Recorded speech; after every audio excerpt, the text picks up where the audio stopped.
Hey y'all, what's up? It's K Cherie and I'm back, okay? I know you guys have not seen me in a very long time, but I have something to share, okay?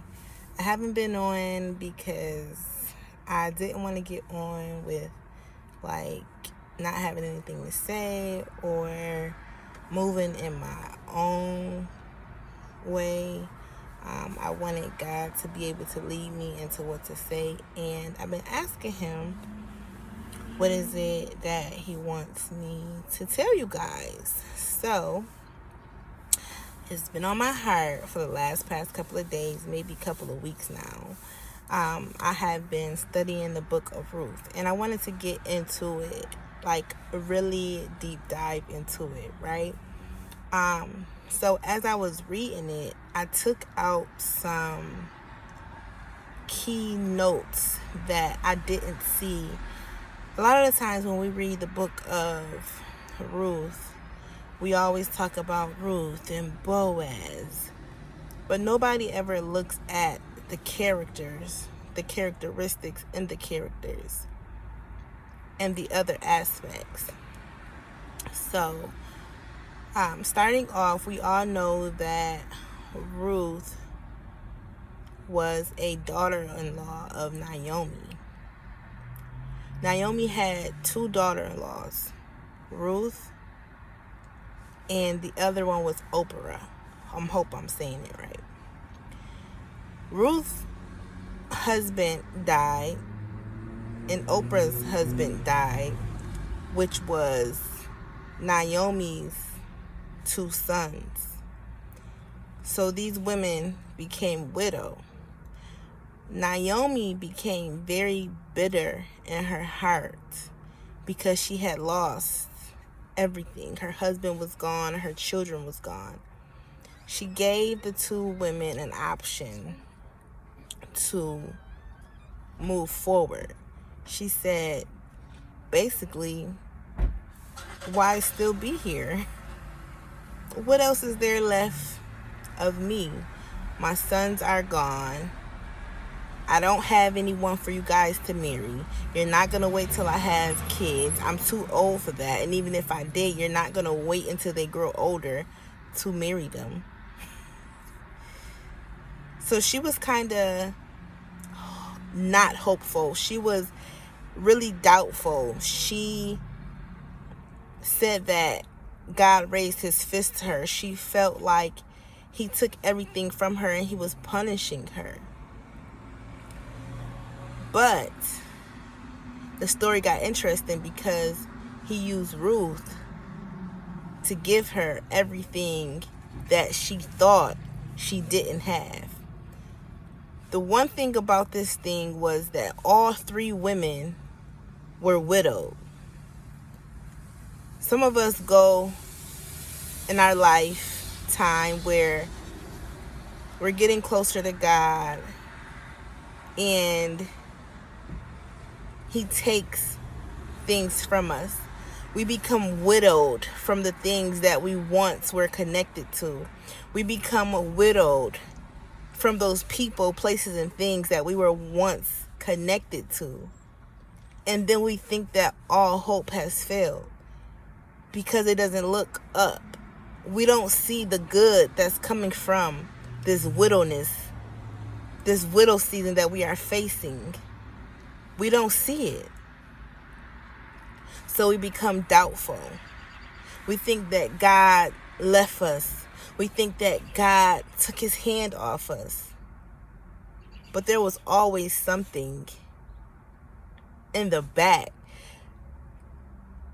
Anyways, wanted to point that out.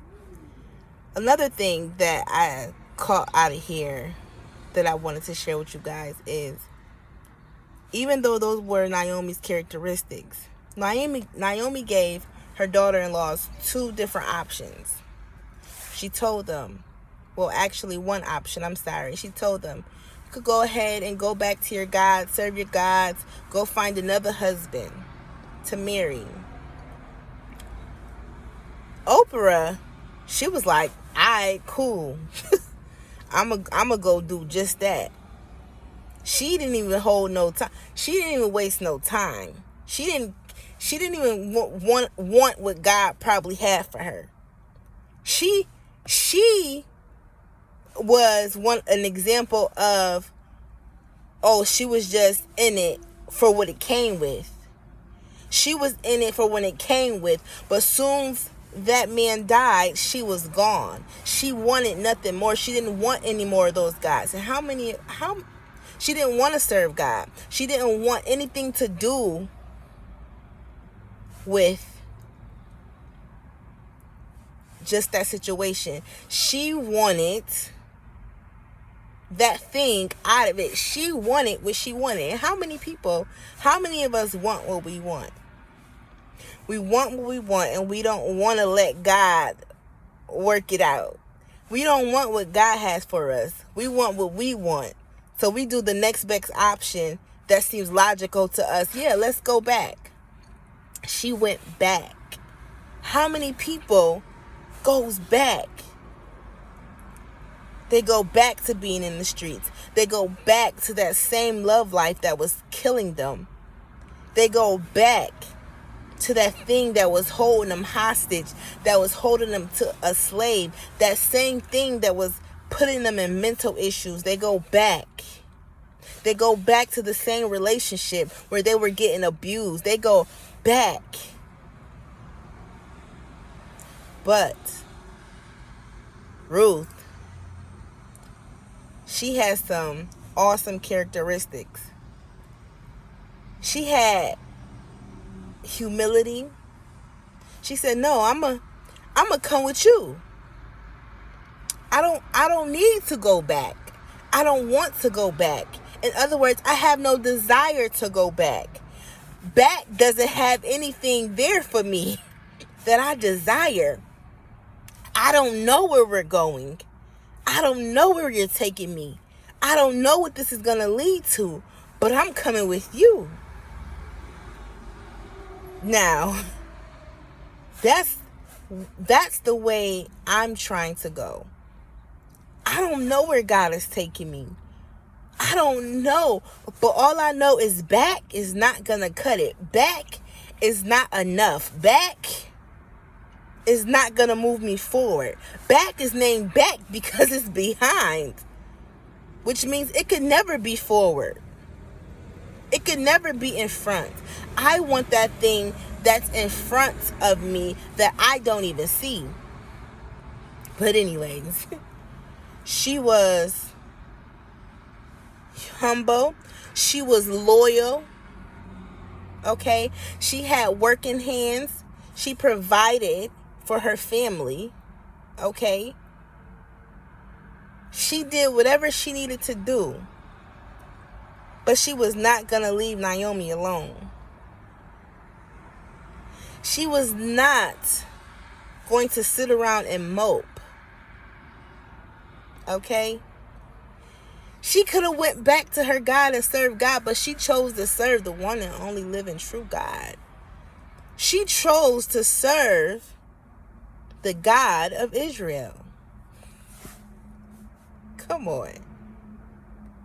And I believe that God gave her favor and showed her favor because of all of those characteristics that she had, because she chose to continue to worship him, because she continued to stay loyal, because she continued even in her widowness, even in the things that was taken from her, even in her widowness, she wanted what God had for her. She did not know where she was going. She did not probably even understand the favor that she had on her life just for accepting the fact that she was going to continue to move forward God's way. She didn't know the blessing that she had connected to her by staying loyal to Naomi. So is it safe to say some of the blessings are not just connected to you, but they're connected to other people? Is it safe to say your blessing is connected to somebody else who is with you?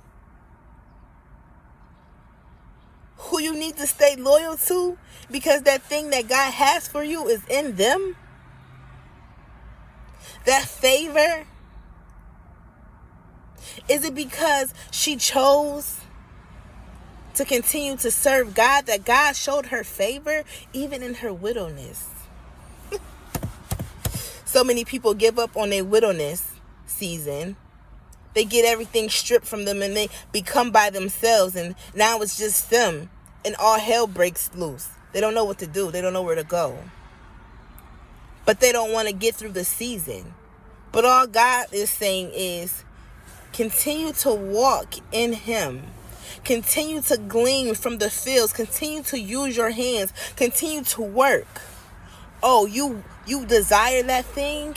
God knows what you desire. And the thing about it is, Ruth didn't even tell God what she desired. She was obedient. That was another characteristic. Because of her obedience, she never told God what her desire was. But God knew what her desire was. She knew what she needed. And the person that was connected to her had a blessing from it as well.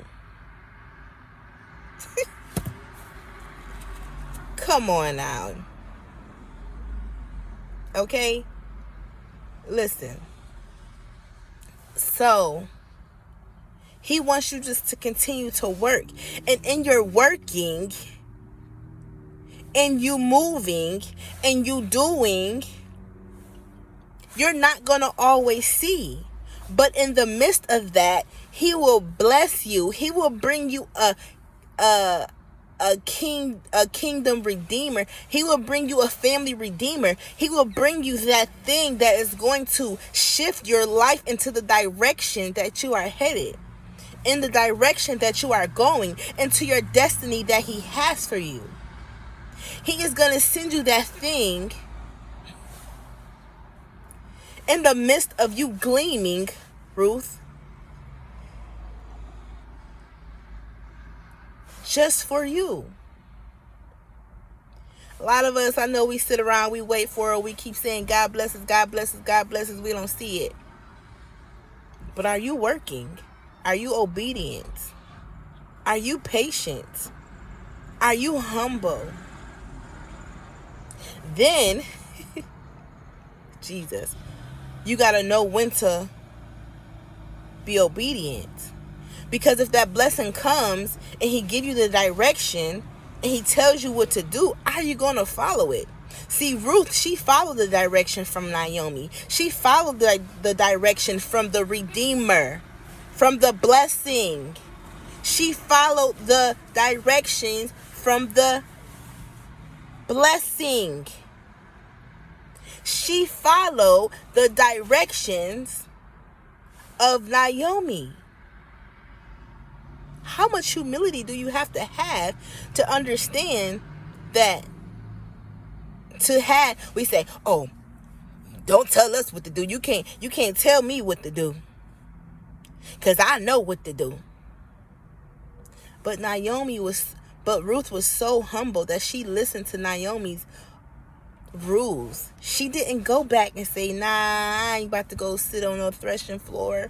I ain't even supposed to be at the threshing floor.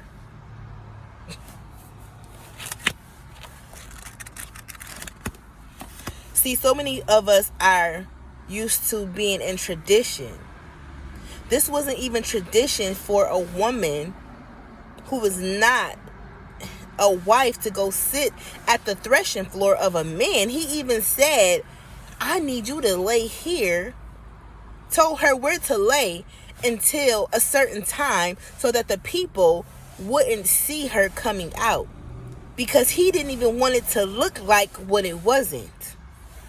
So many of us are scared to go into our purpose because we're scared of people judging us, that thinking that it's going to not look like what it should look like. Anyways, God is saying the blessing is near. He will never leave you nor forsake you.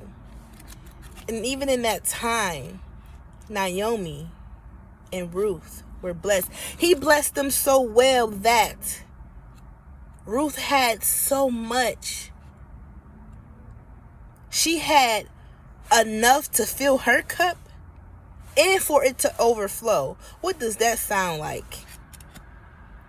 She had enough for her blessing and for her mother-in-law's blessing, the person that was connected to her. And her mother-in-law was also able to reap from the harvest through the seeds that came from Ruth, because that blessing was connected to Naomi. That's deep. That blessing was connected to Naomi, which means it became Naomi's as well as Ruth. So, even in your widow season, don't give up on God, because He will not give up on you. We might not see what it is we are looking for, but He is right with you. I love you guys. I want y'all to go study that chapter, okay, and get the fruits out of it, get the goods out of it. I love y'all, and I'll see y'all soon. Bye-bye.